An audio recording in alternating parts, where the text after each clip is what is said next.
This will be my oral recording of my lecture on Reconstruction. Reconstruction is a time period after the Civil War in which the United States attempted to put itself back together. Easy definition, incredible challenge. In order to understand the challenge, let's take a moment and look at the Civil War. Now, the Civil War ends in 1865. There were over 600,000 dead, most Americans dead from a single historic event in United States history. We were essentially killing each other. The thing is, when you see that figure of 600,000 dead, you need to understand that the population at the time period was much less than it is now. That would be millions upon millions of people now. As a matter of fact, historian Drew Gilpin Faust has written a book entitled Death in the Civil War, in which the thesis of the book is that every American family was touched by death during this tragic event.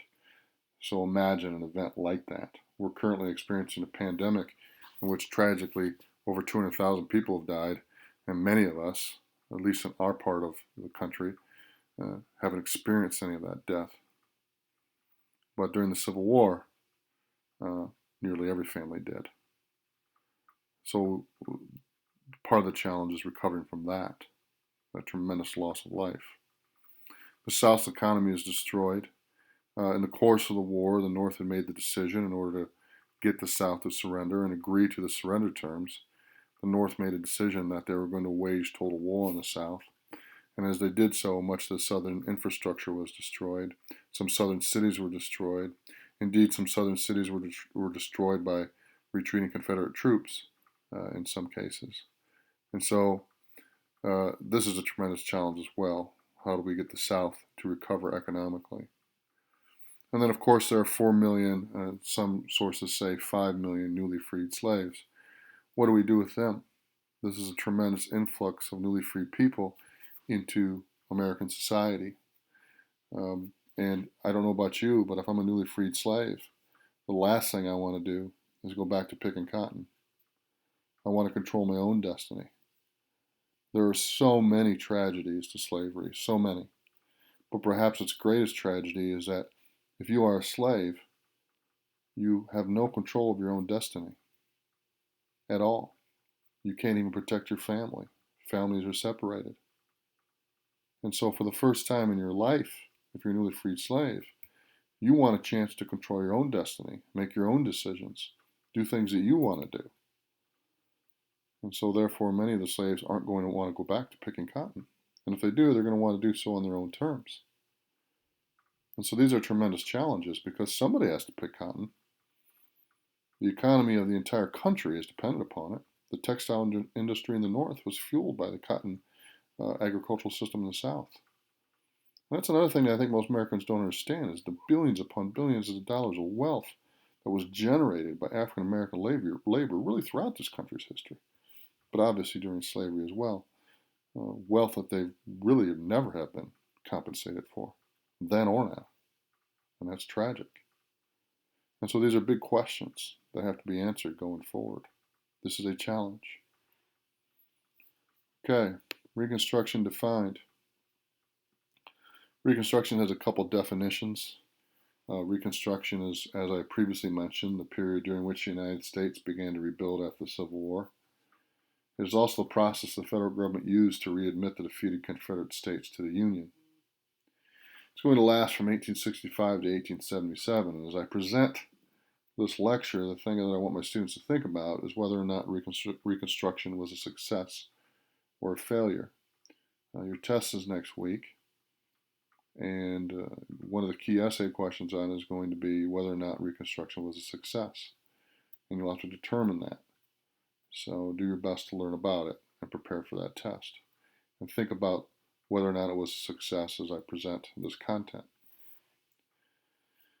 So in order to meet this challenge, it's always good to have a plan, and we need to look at the plans that were put in place to try and bring the country back together after the Civil War. The first one to look at is Abraham Lincoln's plan.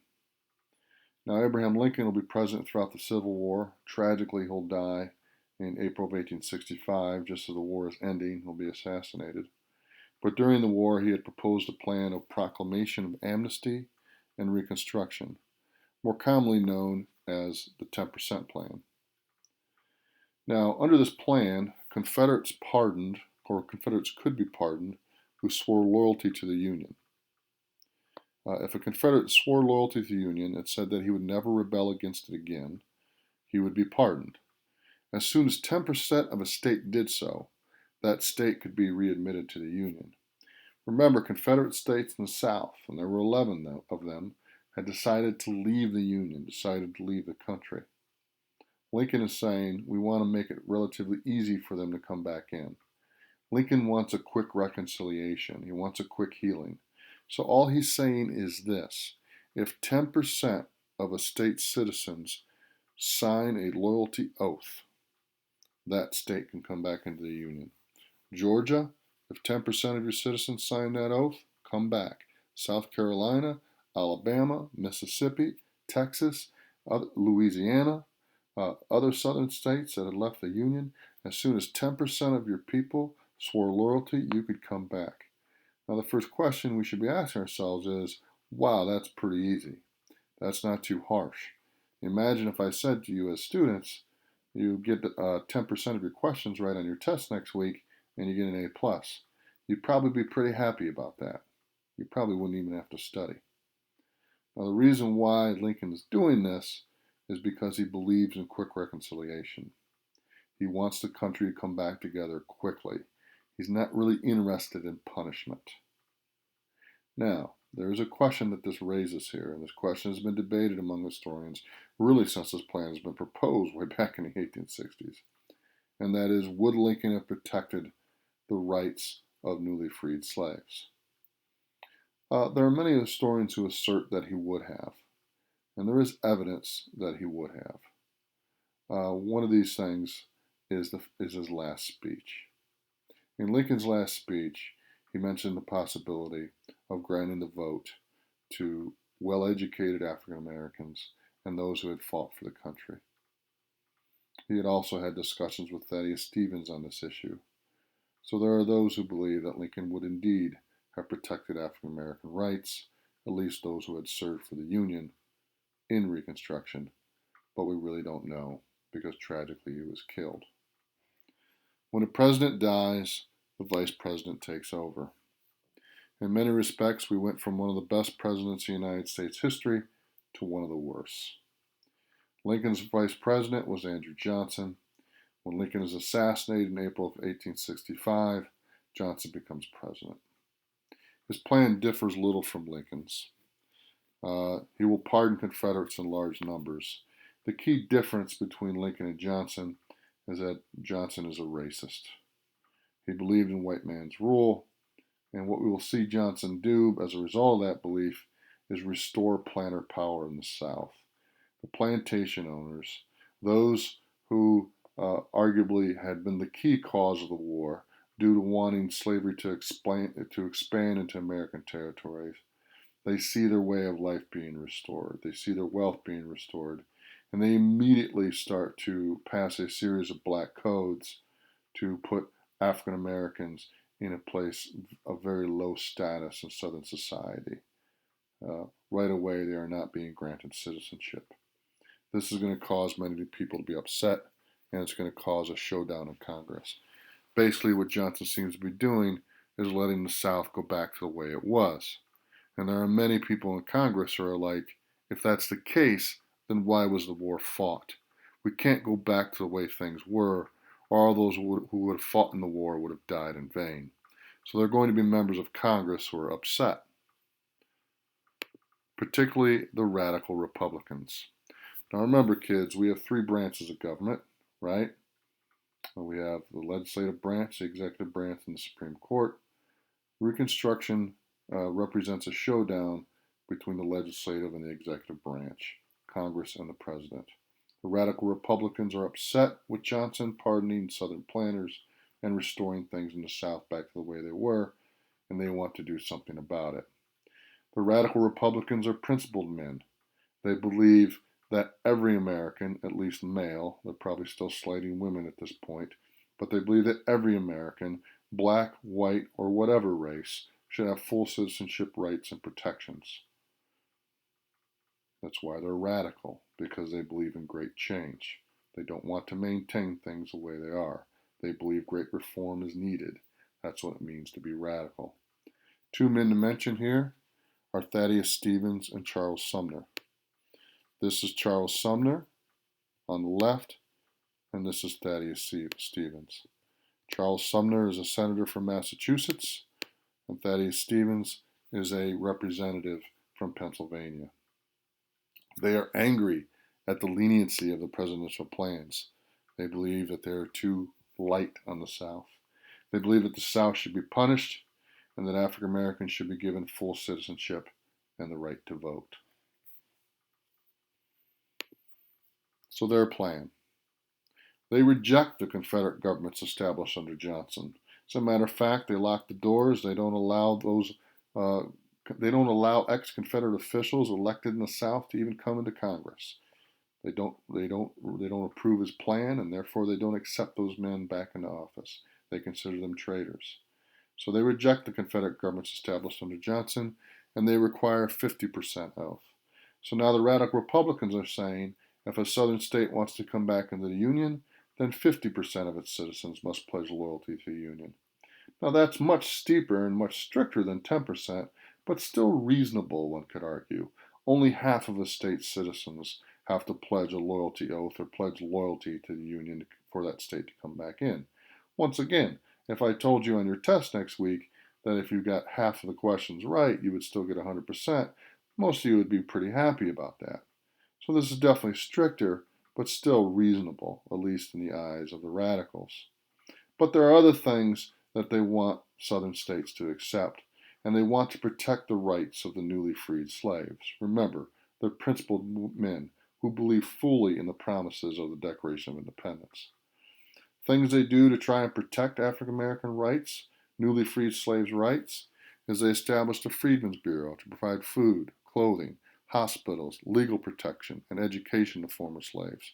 They passed an extraordinary and revolutionary Civil Rights Act of 1866, granting black citizenship and outlawing discriminatory laws known as the Black Codes. Really, this act should have ended racism, one could argue.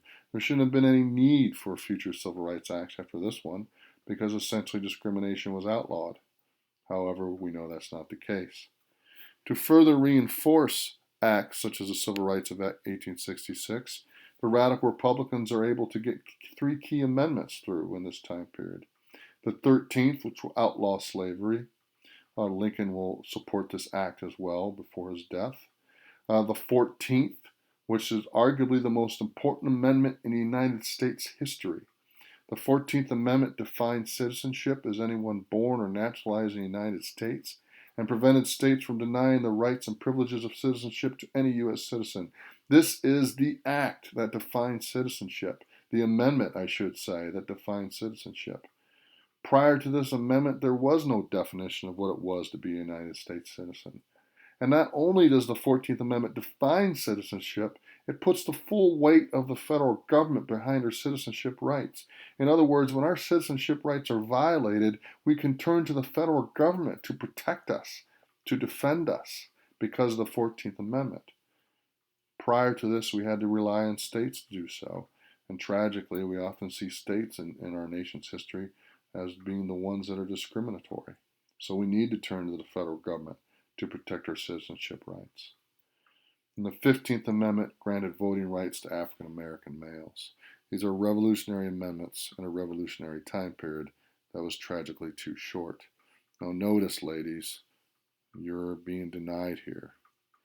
Ladies still aren't mentioned in this, so they're still excluding women, which I would argue is tragic. But there are still some great gains for many American citizens here. So, matter of fact, the 15th Amendment doesn't really mention the word male per se. It's in the 14th. But the 15th is seen as fully protecting voting rights for African American males.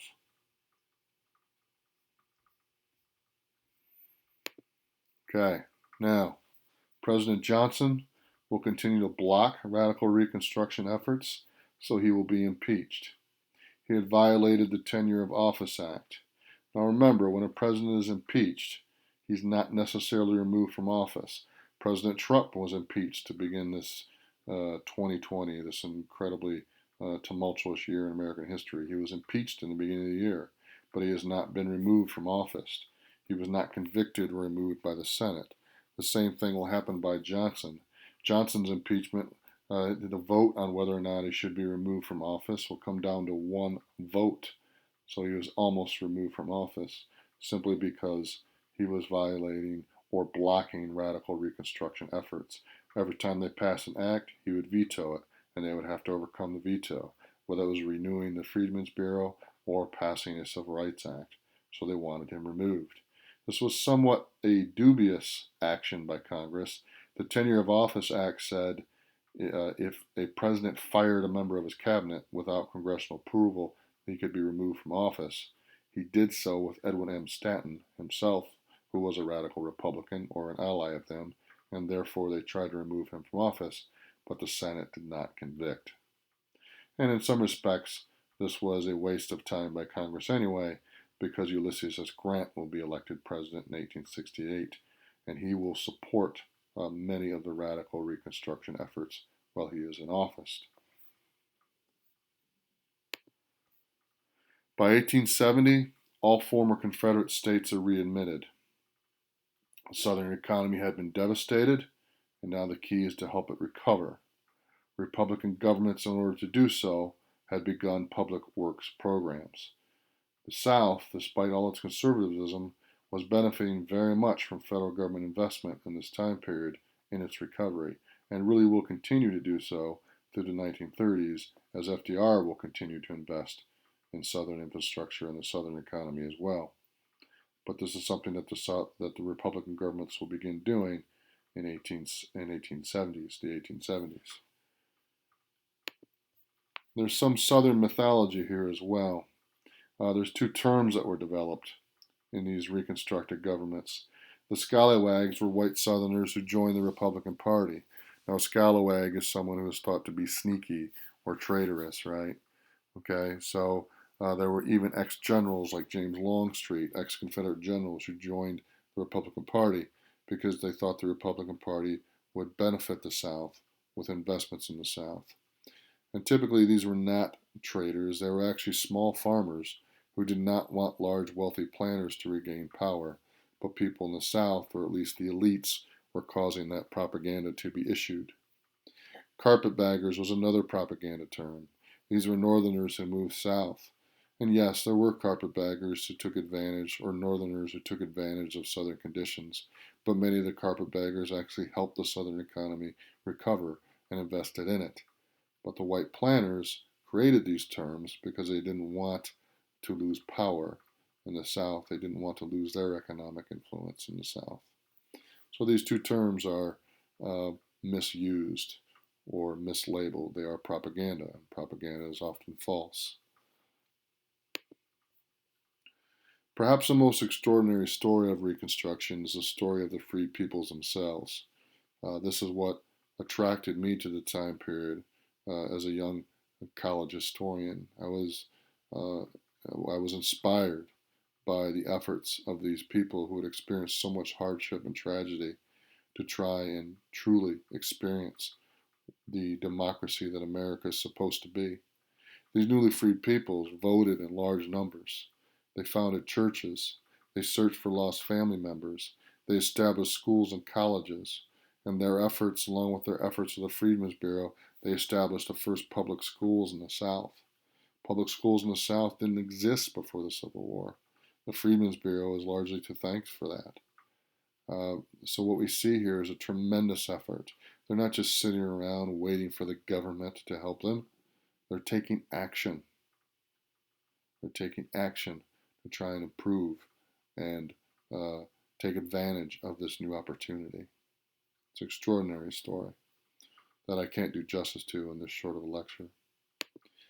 Because of their efforts at the polls, for the first time in American history, newly freed peoples will gain elected office at local, state, and federal levels. There will be African Americans elected to every level of government for the first time in United States history.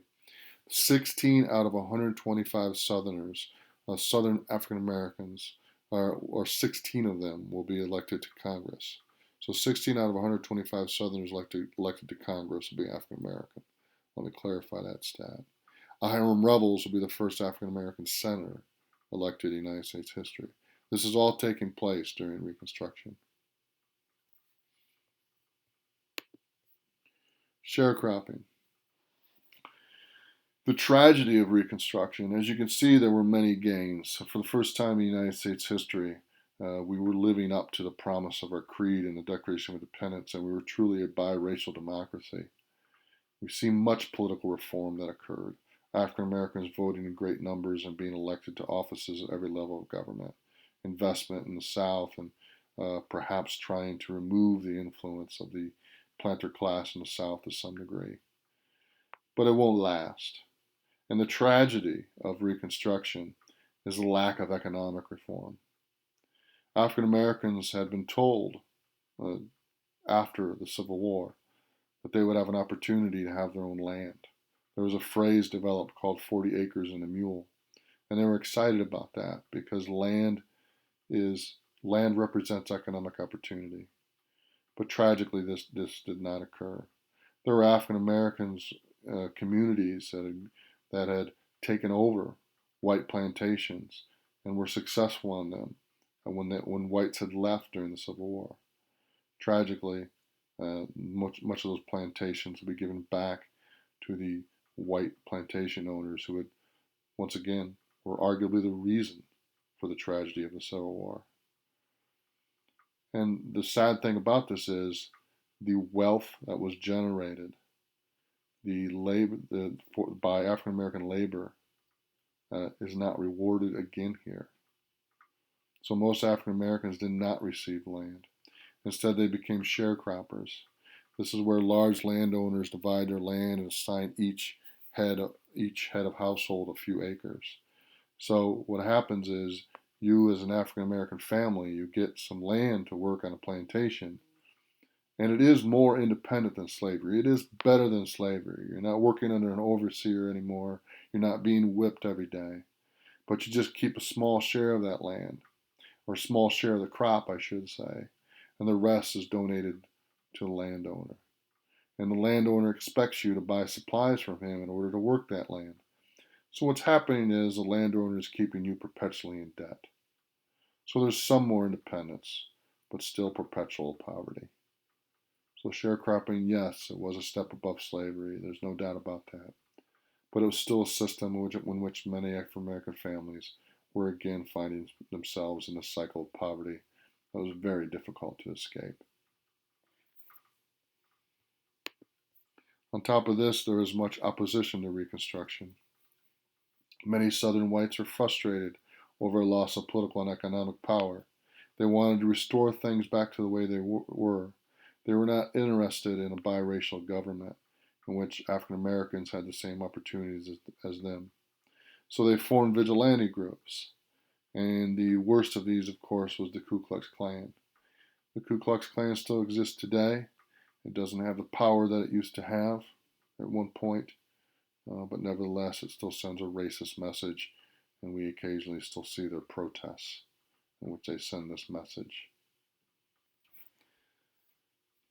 The efforts of these groups and other white vigilante groups will lead to more tragedy. The Klan's goals were to destroy the Republican Party, throw out Reconstruction governments, aid the planter class, and prevent African Americans from exercising their political rights. The key purpose of the Klan, quite frankly, was to prevent blacks from voting and to prevent them from being elected to political office. In other words, this was voter suppression, something we still continue to deal with in 2020. During Reconstruction, there will be 20,000 African Americans killed. I'm going to repeat that. During Reconstruction, those 12 years, there will be 20,000 killed in acts of violence and intimidation by the Ku Klux Klan. And there have been thousands more since at different time periods in our United States history.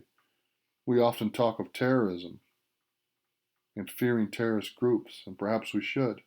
But the greatest terrorist group in United States history, the most violent, the most brutal, the most murderous, has been the Ku Klux Klan. It's not even close. Now, There was an effort to do something about this briefly during Reconstruction for a little while. The Enforcement Acts of 1870 and 1871 do curtail the Klan, but the Amnesty Act ending the Freedmen's Bureau in 1872 allowed Democrats to gain back power in the South. A breakdown in Republican Party unity ends the influence of radicals. They felt that political rights were enough. And the Panic of 1873 caused the nation to lose focus on Reconstruction and freed peoples. So what's going on with this slide here, kids, is the ending of Reconstruction. The reason why it's not lasting as long as it should have. It is good that the efforts of the Klan were curtailed or reduced in 1870 and 1871, and President Ulysses S. Grant deserves credit for that. He will send troops to the South and try to prevent the Klan from inflicting violence and intimidating African Americans and other Republicans from voting. But unfortunately, these other actions that we see here are leading to the end of Reconstruction before the challenge has been fully met. The Amnesty Act ended the Freedmen's Bureau. Democrats are winning back office in the South. And this is before the Democrats became the party of civil rights. That will happen later. In this time period, the Republican Party is the party of civil rights. But they're starting to lose interest. And what we're seeing is a breakdown in Republican unity.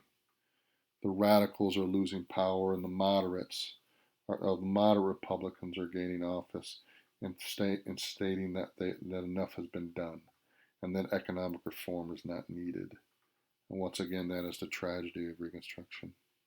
And then the Panic of 1873. It's hard for Americans to focus on reform in government when they're worried about their pocketbooks. And this economic panic was essentially a Great Depression, perhaps not as great as the Great Depression, but for 4 years, 1873 to 1877, there was an economic downturn. And so people were worried about other things.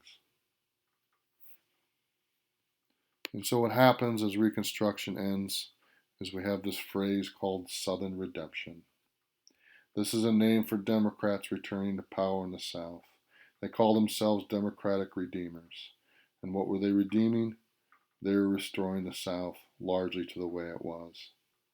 They couldn't bring slavery back. That had been outlawed by the 13th Amendment, but they could instill a system in which African Americans were still working in the fields and trapped in poverty with little political opportunity. And that is what occurred with the ending of Reconstruction and the passage of Jim Crow laws that will last for 100 years. Another reason for this to occur is Rutherford B. Hayes. Rutherford B. Hayes was a Republican. He was a moderate Republican.